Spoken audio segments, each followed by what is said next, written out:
Word use कर रहे हो spiritual connection, what do you mean by that? जैसे कि भगवान को याद करना मेरी तरफ से, तो भगवान क्या होता है? भगवान सर, गॉड ऑलमाइटी। नहीं, वो तो मेरे को Yes, इंग्लिश sir. में तो पता है, मतलब ट्रांसलेशन पता है मुझे। मेरे पूछने का मतलब ये है, भगवान मतलब क्या? What is the concept that you have got of God in your mind? Is God someone like you? मतलब इंसान के जैसा है? कैसा है भगवान? मतलब कहाँ है भगवान?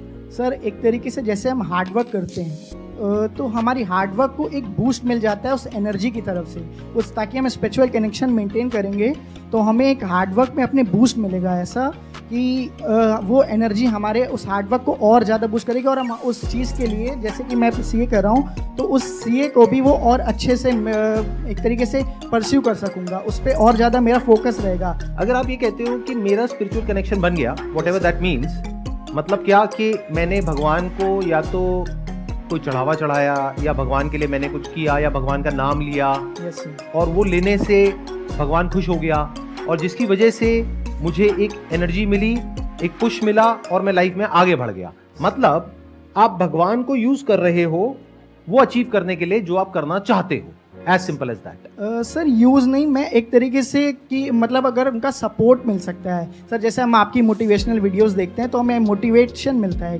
तो वैसे ही सर अगर हम उनको याद करेंगे, उनसे चीज़ें समझेंगे, उनके बारे में पढ़ेंगे, उनको अगर नाम भी लेंगे तो वो एक स्पिरिचुअल कनेक्शन बनेगा। क्या कभी आपने ये समझने की कोशिश करी कि भगवान का नाम लेने का मतलब क्या? भगवान का नाम लेने से किसका फायदा होता है? भगवान का होता है या आपका होता है? और अगर फायदा होता है तो किस तरीके से होता है? और जो भगवान का नाम लेता है और जो नहीं लेता है उसमें क्या फर्क है?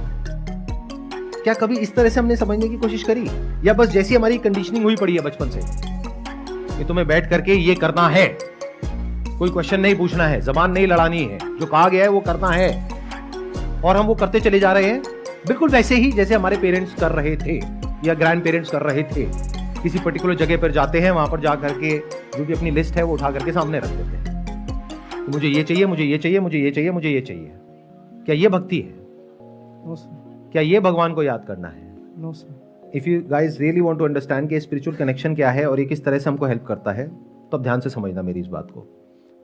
सबसे पहली बात ये समझनी है कि इस दुनिया में अगर आपको अपना काम करवाना है तो आप किसी को पैसा दे करके या कोई लालच दे करके या मक्खन लगा करके या उसकी तारीफ करके अपना काम करवा सकते हो।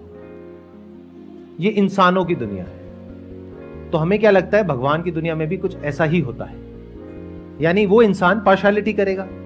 मान लो आपको कोई काम करवाना है किसी ऐसी जगह पे जहां पर रिश्वत चलती है, तो जो रिश्वत देगा उसका काम फटाफट हो जाएगा, जो नहीं देगा उसका काम नहीं होगा। तो हमें लगता है भगवान की दुनिया में भी कुछ ऐसा ही होता है, और ऐसी ही हम सबकी कंडीशनिंग है। ये करो, क्यों? क्योंकि ये करने से ये हो जाएगा। तो ध्यान से समझो, ये जो फंडा है ये यहां पे इस दुनिया में बिल्कुल परफेक्टली काम करता है। यानी क्या कि कोई ऐसा इंसान जिसके अंदर कोई डिजायर है, उसके डिजायर को आप पूरा करो, या उसके अंदर कोई फियर है, उस फियर को आप ट्रिगर करो और अपना जो चाहे वो काम करवा लो। ऐसे ही ये दुनिया चलती है। अपने आप को भी झांक करके देखोगे, आपको समझ आ जाएगा मैं क्या कह रहा हूं। फॉर एग्जाम्पल, आप में से कितने जॉब करते हैं? सुबह एक टाइम होगा जब आपको पहुंचना होता होगा अपने ऑफिस, मान लो 10 बजे का टाइम है, तो डॉट 10 बजे आप क्यों पहुंचते हो?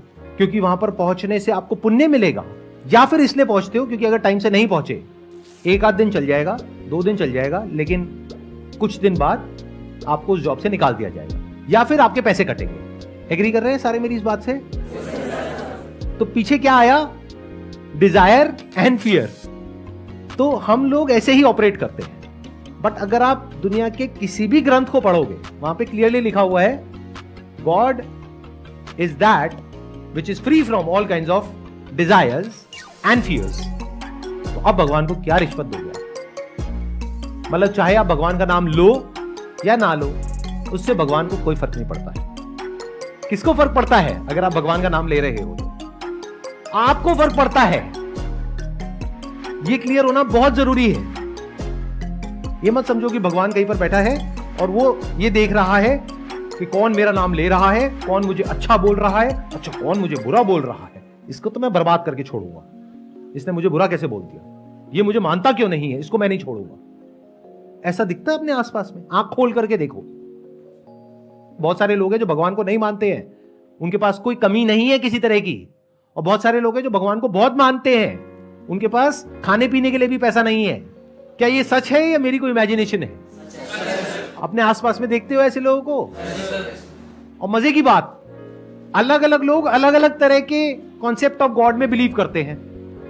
Your concept of God is different from the concept of God of western civilization. और कई ऐसी कंट्रीज हैं जहां पर लोग भगवान के कॉन्सेप्ट को मानते ही नहीं है। क्या लोग वहां पर भूखे मर रहे हैं? क्या लोग वहां पर अच्छी लाइफ नहीं जी रहे हैं? अच्छी लाइफ सिर्फ उन्हीं को मिलती है जो भगवान का नाम लेते हैं, भगवान को मानते हैं। ऐसे क्वेश्चंस पूछने होते हैं अपने आप से। इसको समझदारी कहते हैं। सिर्फ भेड़ बकरियों की तरह चलते रहना उसको समझदारी नहीं कहते हैं।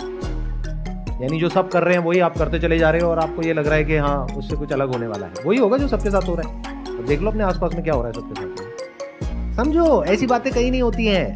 आपके घर में ऐसी बातें करने के लिए दम नहीं है किसी के अंदर भी। जरा सा ऐसा कुछ बोल करके देखो, वो कहेंगे अरे अरे क्या बोल रहा है, चुप चुप बोल। डरे हुए, out of fear they are worshipping. और उनका वर्शिप करने का स्टाइल भी देखो क्या है। जब किसी शादी में जाते हैं और खाने की बारी आती है तो देखो कैसे खा रहे होते हैं। गुलाब जामुन खा रहे हैं, यहां से लाट टपक रही है, धीरे धीरे एंड में बचा के रख रहे हैं कि इसको आखिरी में खाऊंगा और धीरे धीरे खाऊंगा, एंड में टेस्ट इसका रह जाएगा ताकि जब डकार आएगी तो मुंह में उसका स्वाद आएगा। ऐसे ही होता है, नहीं होता है? और कभी उन लोगों को ऑब्जर्व करो, जब वो भगवान का नाम लेते हैं तो कैसे लेते हैं। एक फॉर्मेलिटी है जिसको पूरा करना है। क्यों? क्योंकि अगर नहीं करी तो पता नहीं क्या हो जाएगा, भगवान नाराज हो जाएंगे और भगवान की कृपा हम पे से हट जाएगी। उसके बाद में हमारे घर में सारे बीमार हो जाएंगे, चारों तरफ मौत ही मौत होगी, सबकी नौकरियां चली जाएंगी, फाइनेंशियल प्रॉब्लम आ जाएगी, उसके बाद में सारी सुख शांति भंग हो जाएगी, घर में कलेश शुरू हो जाएंगे। तो चुपचाप वो करते रहो जिससे कि भगवान हम पे अपनी कृपा बनाए रखे। तो वो इंसान ये जो कर रहा है वो अपने डर की वजह से कर रहा है, अपने डिजायर की वजह से कर रहा है।